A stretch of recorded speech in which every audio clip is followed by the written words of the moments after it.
বাবা মা একটি সন্তানকে পৃথিবীর আলোর মুখ দেখান। তারপর তাকে লালন পালন করে আস্তে আস্তে বড় করে তোলেন এবং সন্তানের প্রতি ওনাদের এক আত্মিক টান অনুভব করেন। ঠিক তেমনই কোনো অপরিচিত ব্যক্তির সঙ্গে প্রথমে আমাদের আলাপ হয়, কথাবার্তা বাড়তে থাকে এবং সঙ্গে সঙ্গে তাদের মধ্যে ভালো লাগা, আন্তরিকতা তৈরি হয়। কিন্তু মুশকিলটা হয় তখনই যখন এদের মধ্যে কেউ কখনো যে কোনো কারণেই আমাদের ছেড়ে চলে যায়। সেটা আমরা মেনে নিতে পারি না, যার ফলে কেউ কেউ নিজেকে কষ্ট দেয়, নিজের স্বাভাবিক জীবনধারা থেকে সরে যায়, আবার কেউ বা নিজেকে একদম মানসিকভাবে একা করে ফেলে।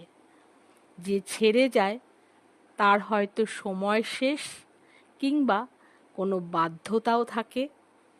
জানি কষ্ট হয়, কিন্তু তবুও আমাদের মানিয়ে নিয়ে স্বাভাবিক থাকতে হবে। কেন জানো? আমরা কি একবারও ভাবি যে ছেড়ে যায় তারও কষ্ট হয়, সেও যন্ত্রণা ভোগ করে? তারপর যদি আমরা নিজেকে ঠিক না রাখি তবে তো তার কষ্টের বোঝা দ্বিগুণ হয়ে যাবে। তাই তার কথা ভেবেই আমাদের ঠিকঠাক থাকাটা জরুরি। আর আমাদের ভালো থাকবার উপায় হলো যারা কষ্টে আছেন তাদের পাশে থাকা এবং তাদের জন্য সাধ্যমতো কিছু করতে পারা। এতে কষ্ট কমবে না হয়তো, তবে একটা মানসিক শান্তি অবশ্যই পাওয়া যাবে। আর যে ছেড়ে গেছে তার জন্য দূর থেকে এটাই কামনা থাকবে, সে যেখানেই থাকুক যেন খুব ভালোভাবে আর শান্তিতে থাকে।